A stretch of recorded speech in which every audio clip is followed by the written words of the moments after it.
Welcome to the Deep Dive, your shortcut to being well-informed. And today we're back with another Porter-Pedia, diving deep into the extraordinary world of Cole Porter. We're looking at a really fascinating chapter in his career, a show that gave us some absolutely iconic songs, but, well, it hasn't quite had the same Broadway staying power as some of his other big hits. That's right. We are talking about Jubilee, the 1935 musical. Despite being pretty successful when it first came out, it just never really got revived on Broadway like, say, Kiss Me, Kate did.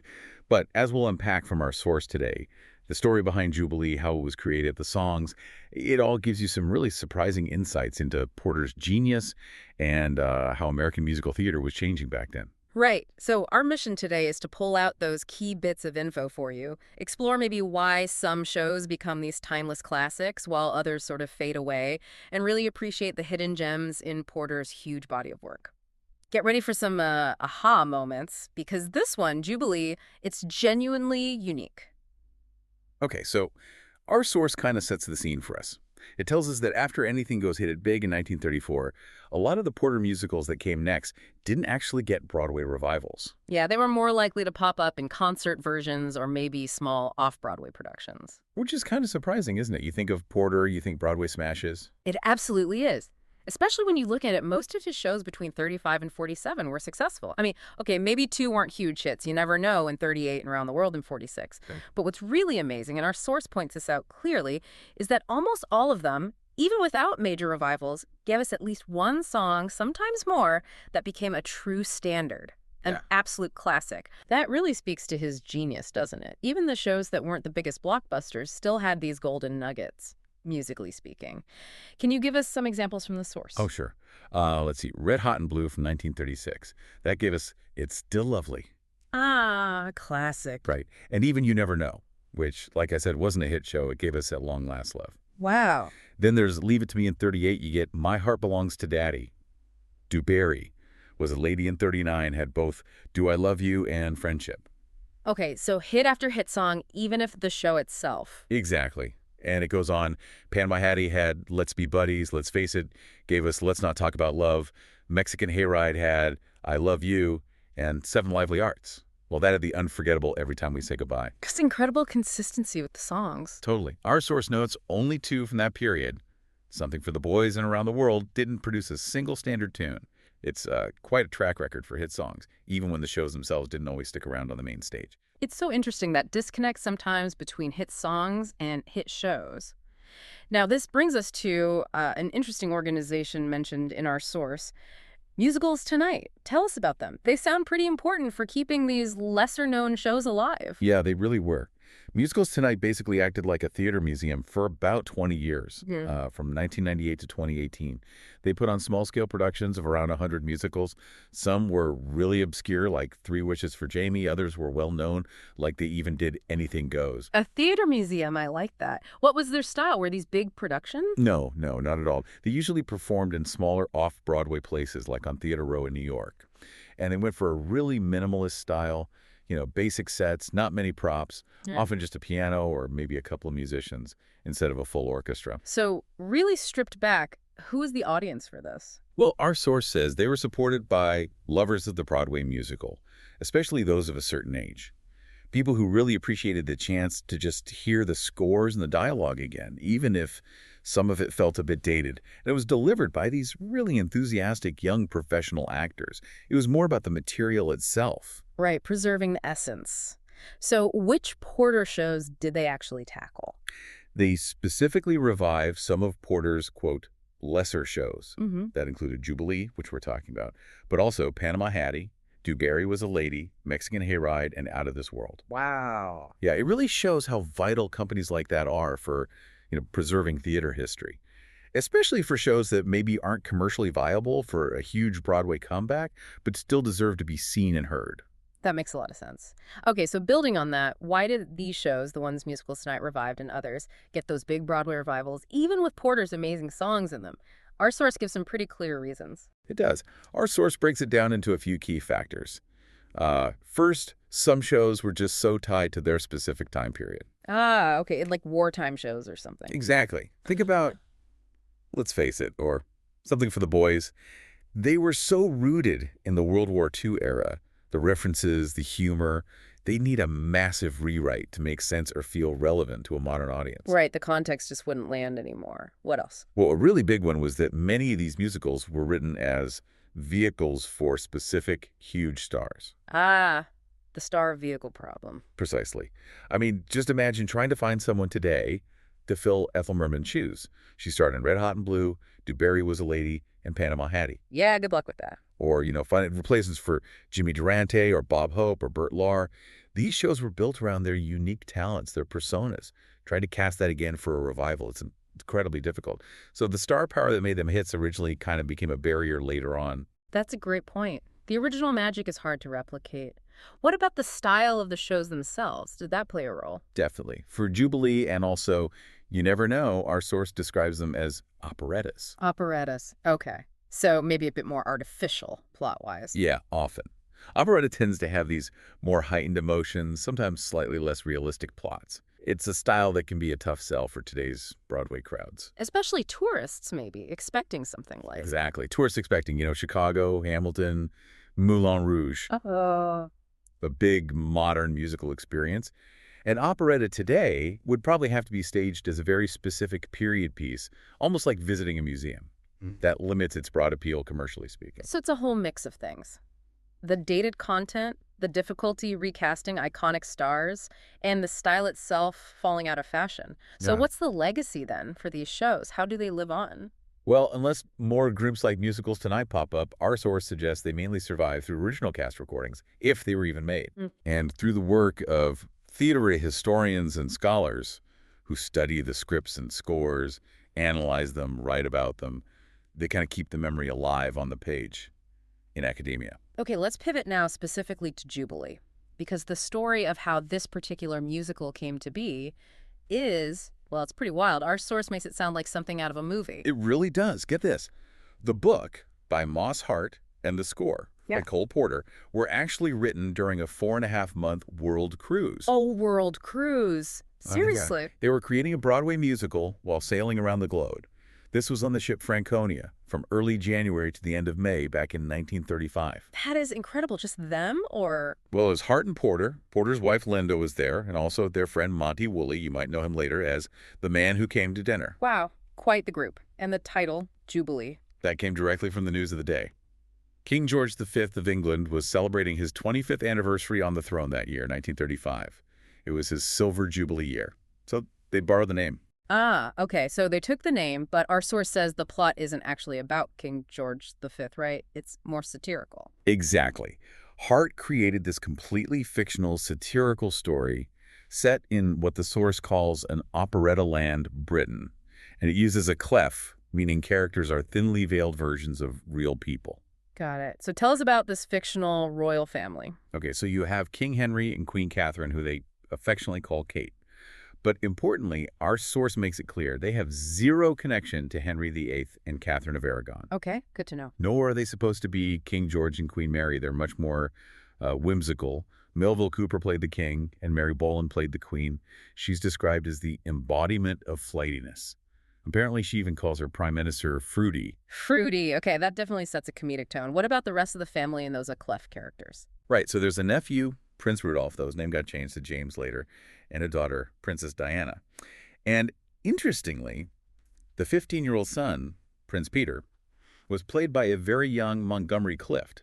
It was only his second time on stage. Montgomery Clift, wow. Yeah, and Hart really leaned into the clef satire. For instance, the Queen is obsessed with this Olympic swimmer turned movie star, clearly based on Johnny Weissmuller's, Tarzan. Okay. And Princess Diana, she's mad about Eric Dare, this super talented playwright, actor, composer, who's obviously a stand-in for Noel Coward. That's brilliant. So you've got these celebrity parodies mixed in. What actually happens in the plot? Well, it takes a turn, like operettas often do, still light, but with a bit more story. The royals basically decide they're fed up with palace life and want to run off and live like normal people for a week. Just like that. Well, not quite. It's actually the princes who kind of engineer it. They want to see America Radio City, real cowboys, all that. So they fake a threat. They throw a rock through a window with a note saying the family has to leave the palace or else. They fake their own crisis to get a vacation. That's fantastic. So where do they end up? First, they escape to this place called Feathermore, Balmoral Castle, the royal retreat. But that's not exciting enough. So they head off incognito to Rockwell Beach, think Brayton, the seaside resort. Okay. And there they run into this larger-than-life character, Elsa Standing. She's very clearly based on the famous party hostess, Elsa Maxwell, who was actually a close friend of Cole Porter's. Ah, another real person woven in. Exactly. And our source even suggests Porter might have nudged Hart towards this plot line, the Royals taking a break. It echoes Porter's very first musical, See America First, which also had a British aristocrat looking for an escape. Interesting connection. Yeah, and this whole royal in disguise thing, it's a classic operetta trope, isn't it? Here, the family loves being commoners, but eventually the prime minister finds them and reveals the whole insurrection was a hoax by the kids. So they have to go back. So the fantasy ends. How does it wrap up? Do they leave their new friends behind? Well, this is where the satire really kicks in. The masquerade is over, time for the official Jubilee celebrations. But surprisingly, the king and queen don't ditch their new pals. Our source compares it to Shakespeare, like Prince Hal bringing Falstaff and his tavern buddies to court when he becomes king. Ah, really? Yeah, Hart works those celebrity parodies right into the ending.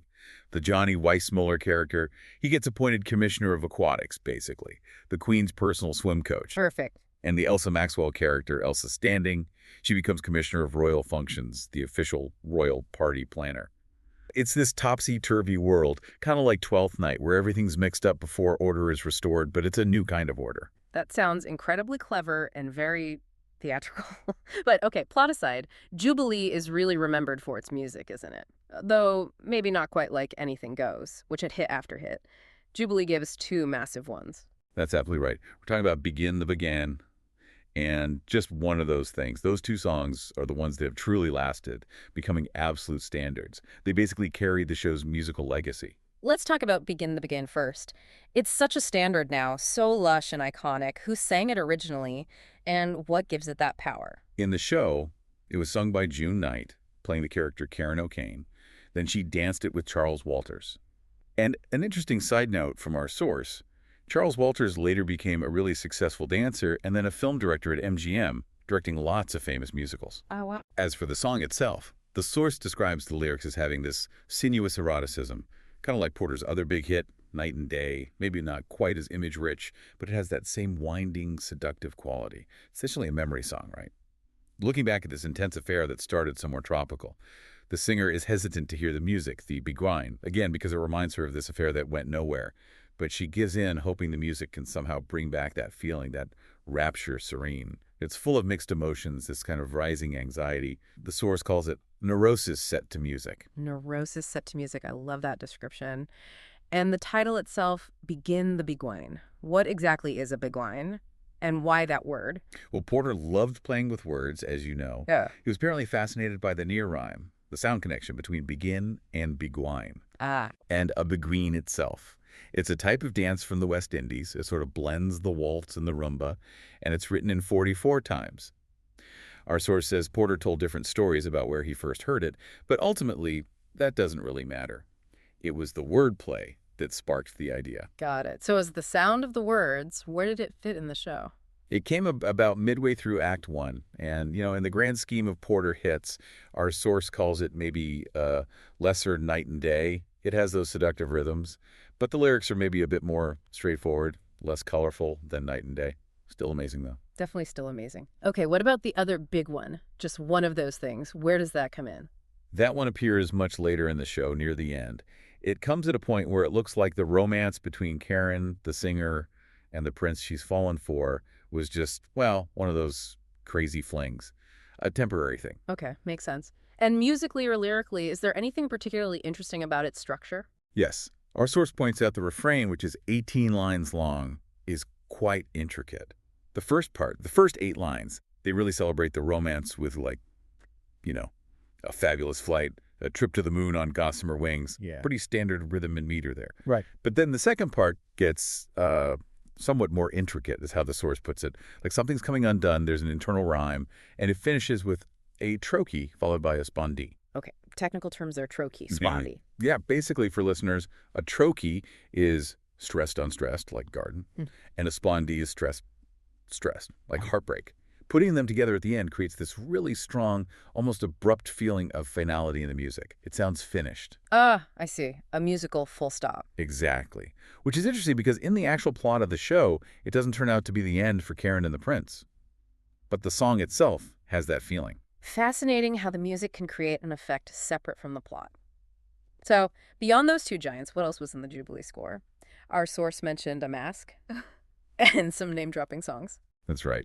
There were other interesting bits, even if they didn't become famous standards. There was this mask called the Judgment of Paris.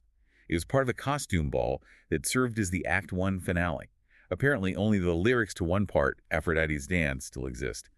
June Knight performed it as the goddess Aphrodite, and there was a chorus chanting in this sort of fake Greek. Fake Greek? Given Porter knew Greek, that seems odd. Well, here's a quirky detail from our source.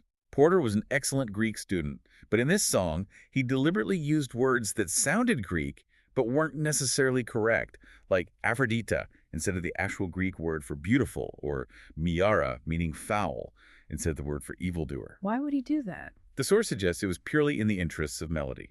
He prioritized how it sounded over being academically perfect. It fit the overall tone, too. The mask was basically a send-up, a parody of high culture, probably easily cut from any revival. Makes sense. And the name-dropping songs. Yeah, the show apparently had a lot of those catalog-style name-dropping numbers. One was called A Picture of Me Without You. It was a duet for Karen and the Prince. And they compare being without each other to things like Ogden Nash without rhyme, or Paul Revere without a horse, or even Clifton Webb without his mother Mabel.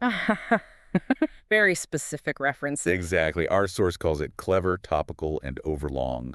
There was another one, too, an octet for the whole company in Act 2 called Gather Ye Autographs While Ye May, which is just more listing of names. Sounds very 1935. Was there anything more maybe poignant in the score? Yes, there was one song our source highlights called Mr. and Mrs. Smith. This is where the king and queen are fantasizing about being ordinary people, just Mr. and Mrs. Smith. They dream about this mythical trip to an equally mythical America.